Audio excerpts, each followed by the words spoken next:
Hey guys, this is another DoorDash video, and I am actually driving to Lexington. Lately, I've been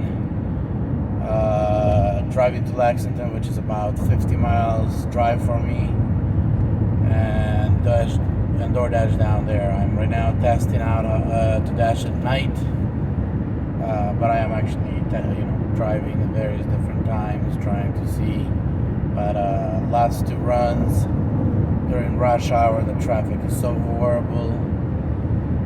So I guess night dashing probably the best option for me since I drive that far. And also after about 8, it starts slowing down and traffic goes away. And by midnight, just primarily dashers is on the road, I guess. I don't know. It's just very little amount of cars. And, it kind of feels like rural area during the day. So that's actually what I'm right now doing. So I have, I don't know, probably another 25 minutes to Lexington or so. But something I want to talk about, and one other thing is, I'm thinking of going about 3 days to Lexington. If I can pull in $200 and 12-hour shift each, that's going to bring me to $600 a week. And then I'll do a couple hours in between the days that I'm in Lexington during rush hour in Danville or something else. But it is hard to pull off because the night shift that I did the other day, I barely able to do it till 5. 4 o'clock is when I started feeling really sleepy. But then another order came in, and that order took forever. So I barely made it home. I thought I fell asleep like 4 times behind the wheel trying to make it home. Hey, it's an hour drive, especially if I ended up being in North Lexington. That was over an hour drive. I don't know how I'm going to proceed doing this, but I'll figure it out somehow. Now, let's get to the topic of the day. Yesterday I did a DoorDash in Danville. The DoorDash corporate, if you guys are listening, you guys can look at my last double stack delivery that went to Lancaster. Was about $21 or $23 for the 2 deliveries, but I got stuck again at the merchant for about 40 minutes, and it's one of those merchants where they do not allow us to go in. We have to sit in a car, and we park by the sidewalk that leads into the restaurant, and then they bring it out when it's ready. The part that I want to talk about is you have various different employees at the restaurant. You have the management, then you have the cooks, then you might have some other kind of, maybe a helper or somebody that, cleans stuff, sweeps the floor, etc. Janitor, I don't know what you call them. Usually they have various different personnel do it. And then you have the servers. Those are the people that actually suspect that don't receive full pay, hourly pay. They receive partial hourly pay. Usually it's run somewhere between $1 and $5. Depends where, and I guess, and how generous the restaurant owner is. And then they get tip. So yesterday at that restaurant, server was serving also DoorDash. And this is actually I cannot prove it yet. Hopefully one day I will prove it. But deliveries, and it's not just at the restaurant that also DoorDash is only one at picking up. You also have regular customers are picking up the orders, takeouts. So I was suspecting she served every takeout before she served me.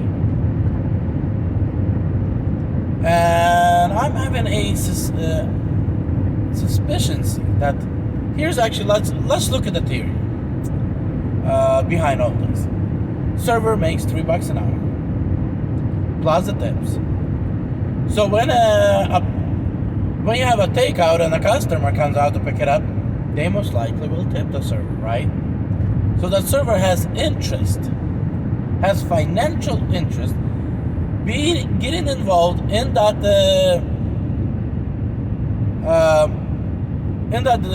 pickup to make sure that customer gets that order as quickly as possible so she can get her tip.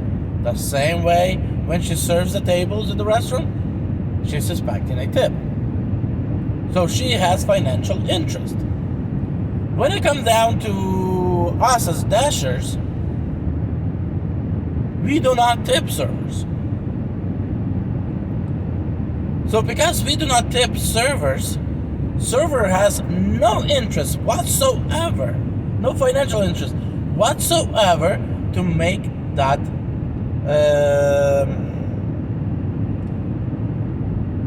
to focus on that food, for that food to be brought out to us so we can actually move on with our delivery. And that's exactly what I'm suspecting is happening at some of these restaurants. They have no financial interest. Because they have no financial interest, they'll focus on what actually gives them interest, financial interest. And everything else is just whenever they get to it, if they ever do get to it. If not, it'll get pushed out to someone else, it'll get pushed out to someone else. Management eventually will get involved, and they'll force somebody to actually go make them pack that food so that food can be brought out. Another thing that I noticed, out of the 2 orders that was tagged, one of the orders she did not even bring out of the kitchen. She brought it from the holding table. So there's also suspicious that sometimes they will pack the food, they'll throw it on the holding table, just as a form of punishment, I guess. That we do not tip them. Now, getting back to those 2 orders, I don't remember exact details, but I think one was like $7, another was like $5 tip on about a 13-mile run. From there, I went home. There was no point for me to go back to Danville, even though they were busy. But DoorDash, very simple. If I'm gonna have to wait 40 minutes at the restaurant, and you're gonna send me in any directions that gets me at least 2 miles closer to my home, I am not coming back. You want drivers, and winter's starting. And you already see you're starting to run low on drivers in Denver. And I know some of the drivers, and they're telling me as soon as the snow hits the ground, they're not going to be dashing anymore. That's going to be done until the spring.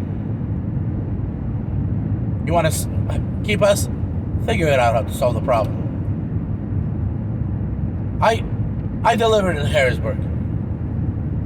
For the couple times I delivered there, not once did I had to wait more than 2, 3, 4 minutes maximum to pick up the food. And I delivered there more than half a dozen times, if not even more. I delivered in Lexington. And I'm going to be delivering more in Lexington. But so far I had only one restaurant, and I don't even understand why it was that slow. That I had to wait more than 5 minutes. So my question is, why you guys don't get and solve the problem in Denver. If you guys can solve the problem in Danville with long waits at restaurant, you guys gonna need half as much of dashers to do the same amount of orders. Basic common sense math. You don't need science degree or math science degree to calculate that. The 40 minutes that the driver's at the restaurant waiting, that's the 40 minutes that he could be delivering. And could be making money, as well as you guys could be moving orders around and getting paid. I know you guys don't care because you're going to get paid either way. But you would have less drivers needed on the platform and more happier customers. That's if you care about customers at all.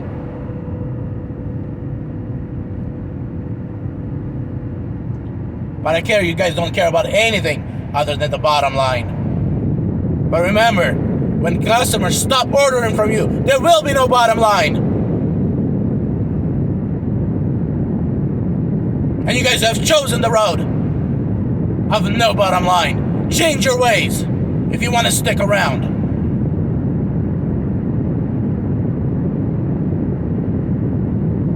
I told you multiple times. I'm not asking for a salary. I'm not asking for reward money. I want you guys to succeed. And I'm giving you guys CEO advice as I see it as the best CEO. But I guess it doesn't get to you guys. Not even free offer still doesn't mean anything to you guys. But you guys will go to a fool and he'll give you guys foolish advice and you guys can pay him millions.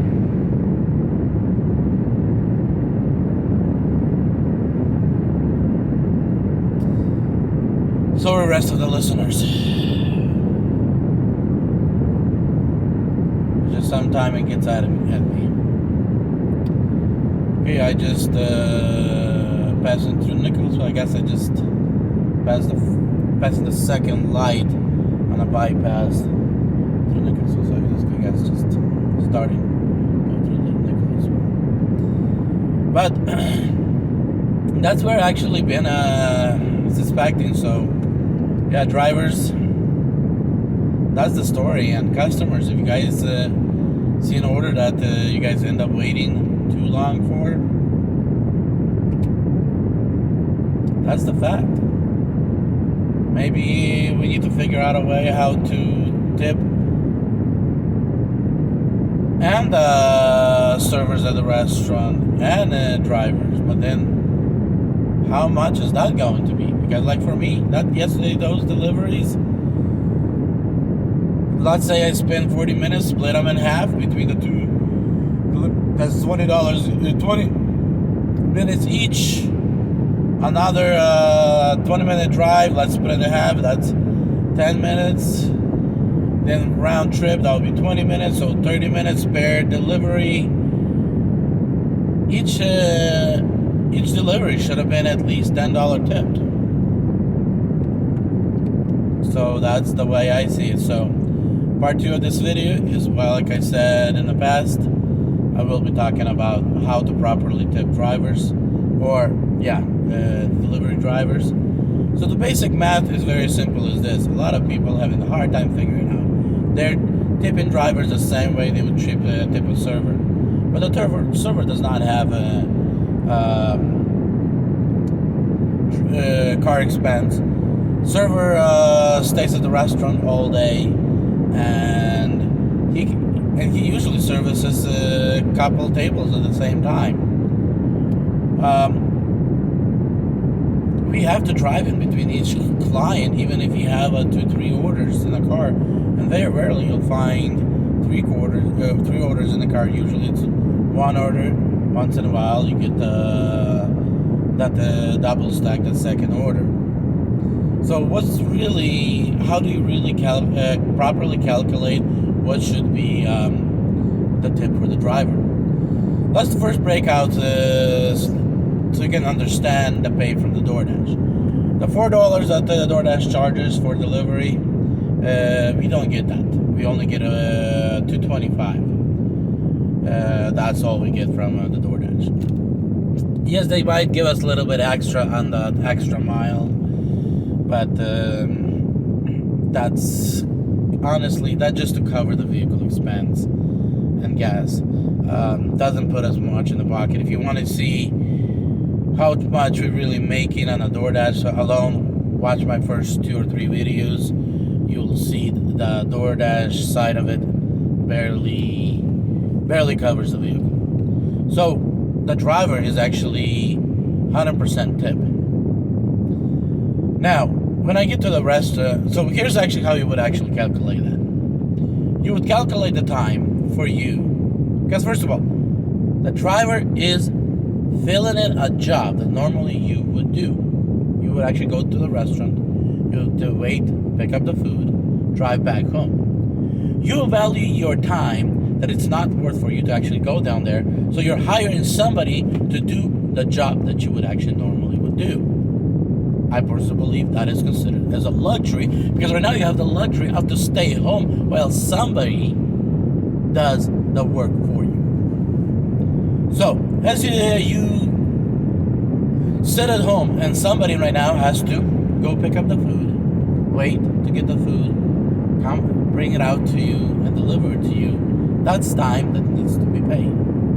So, when you calculate your time to the restaurant, usually it's about 5 minutes at the restaurant that you would actually calculate into, and the time coming back. So let's say you live 10 minutes away from the restaurant. So that's 10 plus 10 going there and coming back. That's 20 minutes. 5 minutes, that's 25 minutes. Drivers suspect to get about 20. They're suspecting their time to be about $20 an hour. That's their goal. So if you break down the $20 by a minute, multiply by 25 minutes, that'll be an average tip. Now here's a situation. Like in my situation yesterday, I had to wait for 40 minutes, but you only paid me on the tip for 5 minutes. That means you're 35 minutes short. If I'm not mistaken, you can add additional tip on the DoorDash app. So that's where you actually would go in and you would add another 35 minutes worth of a tip, which at that point would be around $11, because 40 minutes, 35 minutes. Yeah, about $11, because the first time you paid about 35 minutes. Yeah, 35 minutes. That would be $11. So you would pay an additional $11 to tip to that $9 tip that you paid before for the time there and back and at the restaurant. So that is the basic math of calculation, and I tell you honestly, if customers could stick to that, most of the drivers out there would be excited, would be happy, and it would be a lot more smoother sailing than it is right now. I have also recorded another video yesterday, but on a new camera, and I guess Chinese garbage. So it has a lot of focus noise. The motor is constantly adjusting the focus, so I'll have to figure out if I can remove that noise. If not, I'll have to re-record it. But it's going to be an interesting video about how the energy of the drivers, the energy of the cooks that DoorDash creates, in fact, in your food, and how that food can actually be a trigger for an illness. So if I won't be able to get that video fixed, I'll re-record it and have it posted some other time. So guys, be blessed, be wise, be smart, and most of all, like I said in that video that you guys have not seen it, we need to create that balance, that perfect balance between the customer, the corporate, the driver, the cooks, and everybody else. Because if we can find that balance, we can have a fabulous food delivery and everybody be happy. Of course, not everybody might be able to qualify to have the food delivered. Like for me, I cannot afford a delivery, even though I'm delivering for other customers. But me personally, I cannot afford it. It's just too expensive. So guys, be wise again, and I'll see you guys next time.